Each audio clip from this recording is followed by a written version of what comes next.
সিলেটের ওসমানী নগরে দুই বাসের সংঘর্ষে আহত নিহতদের সরকারি সহায়তা দেওয়ার ঘোষণা দিয়েছে সরকার। এমনটাই জানিয়েছে শ্রম ও কর্মসংস্থান মন্ত্রী আরিফুল হক চৌধুরী।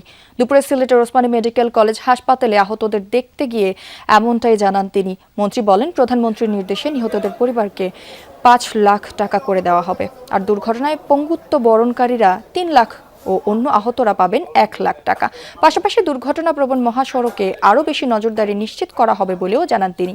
গতকাল সকালে ঢাকা সিলেট মহাসড়কের ওসমানীনগর কাশিকাপান এলাকায় দুই বাসের সংঘর্ষে মারা যান ৯ জন, আহত হন ২৪ জন। যারা মৃত্যুবরণ করেছে তাদেরকে ৫ লক্ষ টাকা সরকারের পক্ষ থেকে, এবং যারা পঙ্গুত্ব বরণ করবে, যেটা ডাক্তার বা এখানকার মেডিকেশনে তারা বলবে, তাদেরকে ৩ লক্ষ টাকা, আর যারা এখানে চিকিৎসাধীন আছেন তাদের সুস্থতার জন্য ১ লক্ষ টাকা করে দেওয়া হবে।